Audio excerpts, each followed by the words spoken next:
Ray Cartuhano, ang CEO sa Cartuhano de Vera Law Office. Attorney Ray, good morning. Welcome pag-usap din sa atong programa, especially din sa Bombo Radio Davao.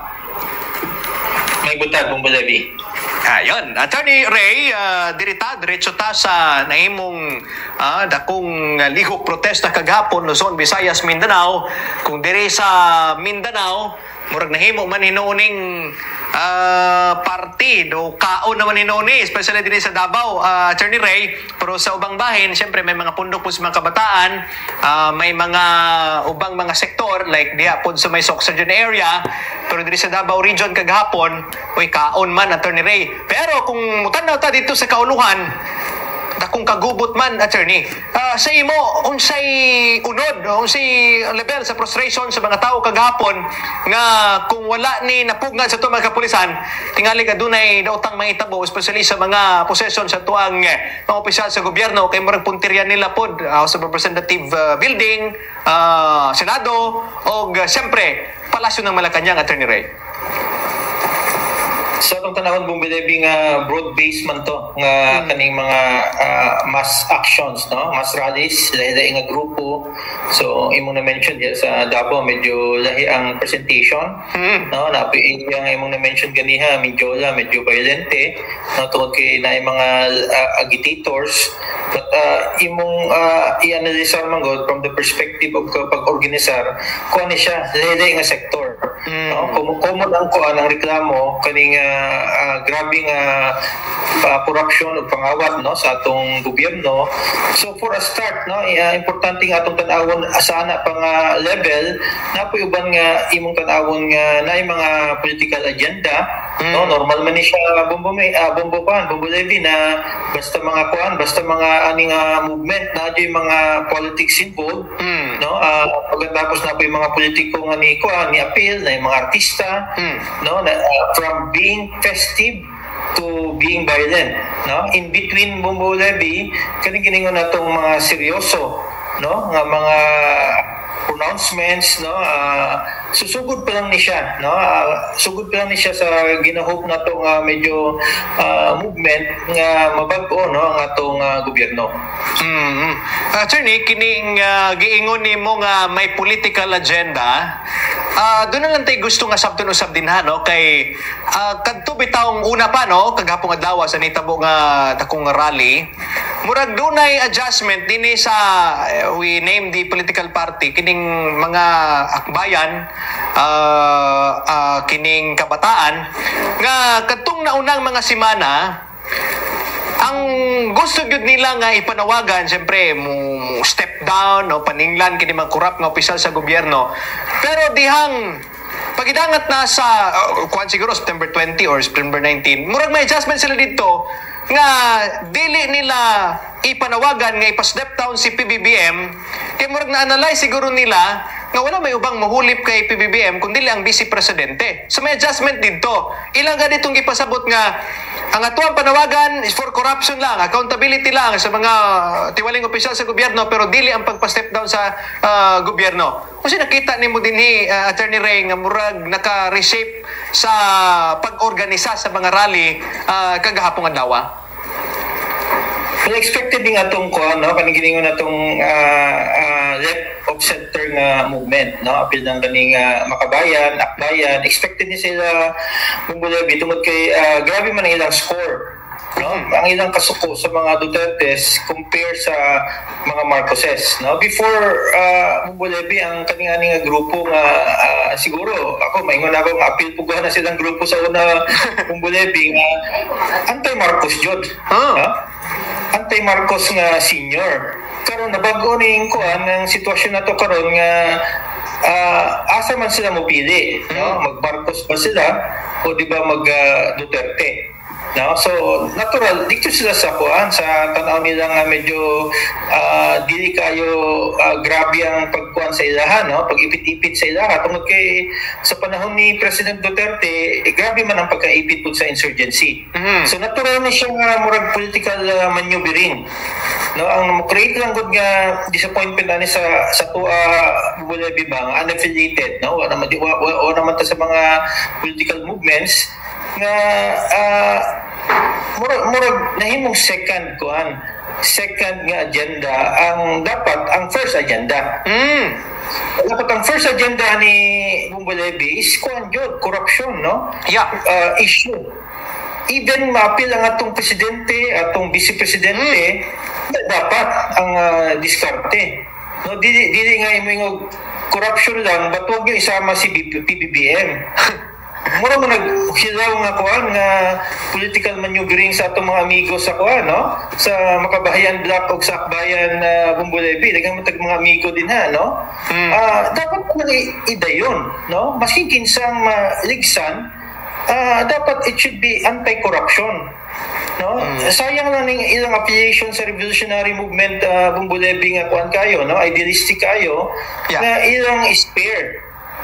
No, ang atong mga leaders tungod lagi sa kanang giningon nga political convenience, dini sila maka-attract og kanang giningon nga broad base, no? Kanang mga unaffiliated, no, kanang mga neutral, tungod kay nahimong priority ang political agenda. Kung to na tanan Bumbulebi ka ng 2028, no?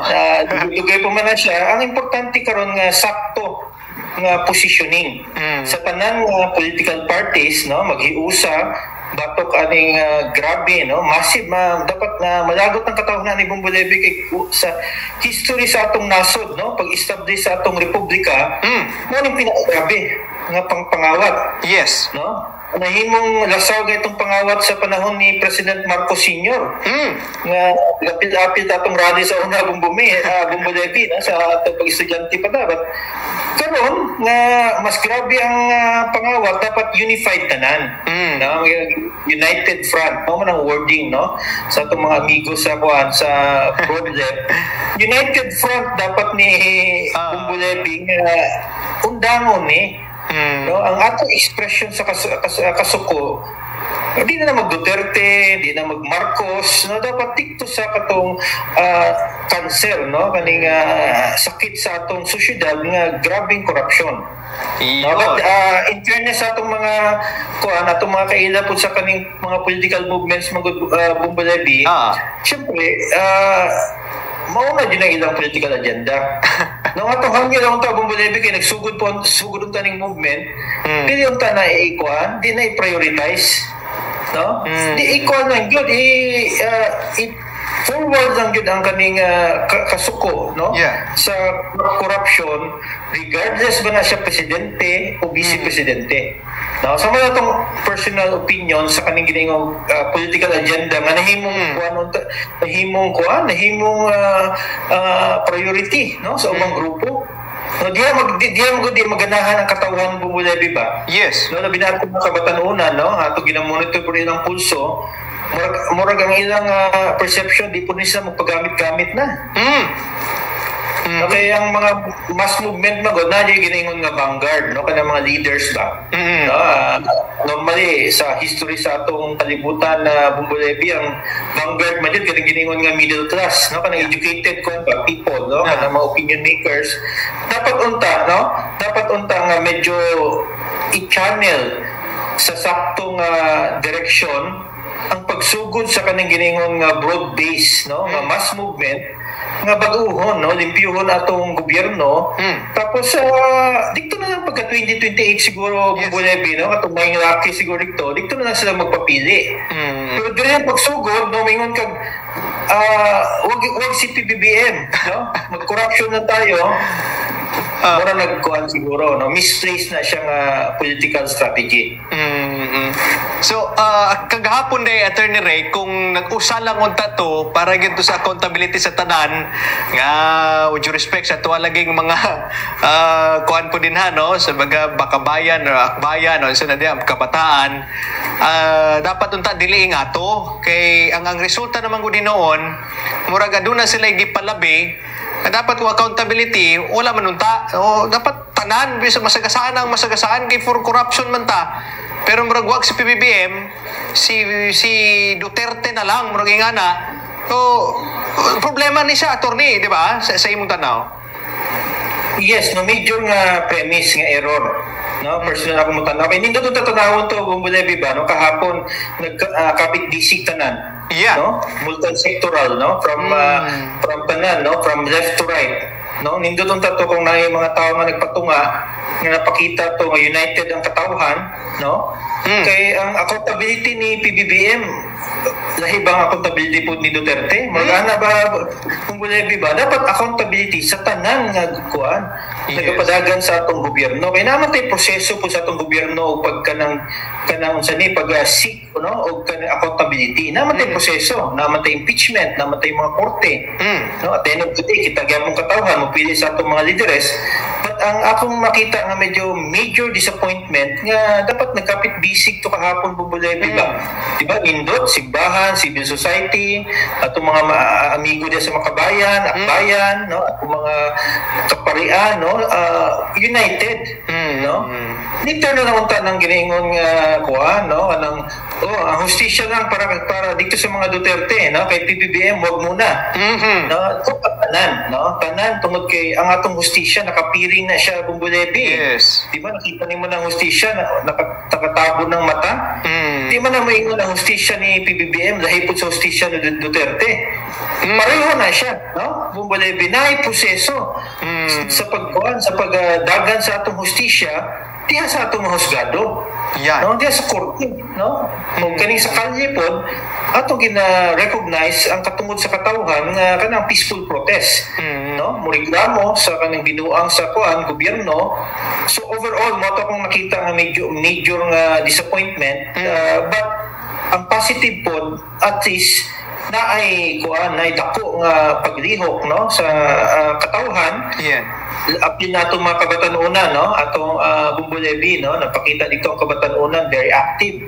Kahapon napakita nga nadyoy murag collective disgust, no, kasuko no sa binuang sa atong gobyerno.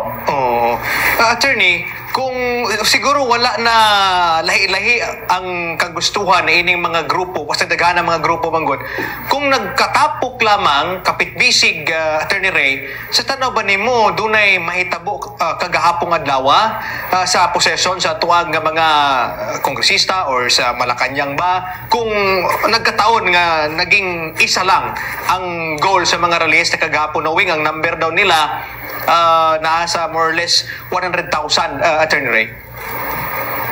Yes, mas effective ang messaging. No? Mas effective ang messaging. Sugod pa lang itong mass action kahapon. Mas effective dyan sa tungod kay maskin sa usa ka issue na common ground. No? Na common ground, ang hustisya, usa ang target sa hustisya. No? Dili ka nang giningon ni mo hustisya ni PBBM, dahil po ng hustisya sa mga Duterte. Dapat pareho ang hustisya, no? Kita ni take matag-oath Bulebi as abogado, no, sa hustisya, officers of the court man ta, no, mo respetar ta sa proseso. Mo nang one way nga may perfect nga sistemang panggobyerno kaning hustisya, but mo nang best way nga to mapakita nga mo respetar ta sa proseso. So diyan nato makita nga medyo kung di ni siya walay mapatunga nga mga personalities o mga grupo, mauli din ni siya nga mga tunga nga mga mass action. No, in the coming days, coming months, makita nato kung kinsa jud ang naay kusog, no, sa mass movement. Murag nahitabo ni murag dry run sa 2028 yun. Sayo ka ayon, no, kung kita sayo ta unta ni kuan ni medyo kanang 2028 nga kuan nga issue dapat later na dapat i-consider na. No, so, ang atong gitanaw nga scenario nga instead nga stronger ang paglihok, kanya-kanyang paglihok. No, duha ni siya ka murag stream, no, kaning giningon nga sa social media nga kuan nga language kani ato mga amigo sa kakampings, no, led by kaning Liberal Party o kaning mga cause-oriented groups o kaning ining kusog nga grupo pud sa kaning musuporta sa kaning presidente Duterte. Muning major stream, pero natay third stream din Bulebi ba nga kaning duha nga stream kung pagtan-aw sa labi na sa kabatanunan, no, nga di sila believe mas daghang kabatanunan kumpara aning duha ka stream. Kung sindihan ni sila Bulebi, no, nakita man nimo kahapon ang mga wild dicto kabatanunan man. Oo. No, makita yung profile nila, mga estudyante man mga kaning sa mga communities. Di man kaning mga medyo veterano sa kaning political movement. Mo na itong ginakadlukan nga grupo. No, kaning third nga group tungod kay morning daghan. Yeah. No? Tapos pulapal kayo, no? Kaning very passionate nga dapat ma-channel ning ilang energy bumulay dito sa kanang organized group. Iyon. Nga nasa iningon nga political affiliation ba? No? Kuan bagod sila mo pro kakamping bagod sila o mo pro Duterte, no? Ilang man ang katungod bumulay but naginaot ang dapat ma-diffuse ni siya. No? Kung karon sa atong gobyerno, no? Sa administrasyon ni President Bongbong Marcos, sabi na kaning mga investigative body, no? DPWH, kaning independent commission, kaning kongreso, din na nato ni katuhuan, no? Kumbulebi. Oo. Tungod kay nganong di man nato katuhuan, sila man ang suspetsa. Mga suspects. No? Imagine mo imbestiga ka sa imong kagalingon. So dapat ilan ning pabayaan kaning independent commission nga namugna naman ni siya Bumbulebi nga mo kandat o kaning impartial o katuwal o paspas nga investigation. Attorney Ray, dinita sa encounter gyud kagapon nga dawa diri sa may Menjola, diri sa may Ayala Bridge. Unsa ni may tabuan ni Attorney Ray kay daghan po din taong ihap sa mga kapulisan tuwa dito sa ospital ang landing, nalabyan mga bato o sa mga mabutang diha. And then sa case usab sa mga rallyesta, especially ning pundok sa mga kabataan gyud kagahapon, nasakpan nga may minor de edad dinhi, sama sa mga ikaingon. Pero kining mga napusasan, unsa ni may tabo sa ila, attorney? Unsa ni pangkasuhan na ba ni sila or basig may mga remedyo diha? Well, diya, familiar man tayo ng area Bumbulebi, no? Apil man ta sa una sa mga action din sa Menjola, Diwasang Bonifacio, during sa atong younger years, no? Familiar sa mga kalsada din Bumbulebi, asa ta utakas, no? Pag mag-rally. Normal sa mga mass movement, mga grupo, nga nadyo giningon nga political agitators. No? Part na sa kanang giningon nga political strategy nga ma-achieve po ng ilang purpose. So kaning mga nag-agitate, mas gusto nilang medyo violent nga action. Nga muriak ang atong kapulisan. Siyempre atong kapulisan muriak man kaya napasakitan man ni sila. So in terms of kaning giningon nga criminal liability, no, liable tong medyo igubag mga propiedad, no? Assuming ang atong justice system nagadagan, no, minawan naman atong mayor sa Manila, mingon niya i-prosecute na niya Bumbulebi, no? Atong mga responsable. So kani siya katong uban siguro nga medyo gipusasan lang na-express og ilang kaning political opinion, nag-rally dapat i-release na sa atong kapulisan, no? Itong peaceful lang ba nga nagmarcha katungod man sa katawhan, no, nga mo express og kaning grievances batok sa ilang gobyerno, pero katong nahimong violente na ikatungod ang gobyerno, no, nga i-prosecute sila. Tanaw na to ang action sa mayor sa Manila kung iya yun yung tinudanay, no, nga ipang-prosecute katong mga parties, no, even katong mga kabatanunan nga nagguba, no, og mga propiedad. One last thing na lang, attorney, kini may halapan nga protesta kagapon. Unsa dapat ang mamahimong reaksyon, no? Kung atuwa untang kanang himuan o design ang atuwa nga mga ginatingala or ginakonsidera sa gapon karon nga opisyal like PBBM kay may panawagan po diyan nakapuntirya gikan sa grupo sa mga artista kagapon murag gihagit sa PBBM and all other public officials, attorney, kay may kusog pagyud gihapon. Klaro kayo ang mga tawo na ikotapen kagapon dira sa mga kalihukan sa kauluhan, Attorney Ray. Mga mensahe na lang. Yes, no, positive to kahapon in terms of pagsugod, no, sa kaning mass movement, no.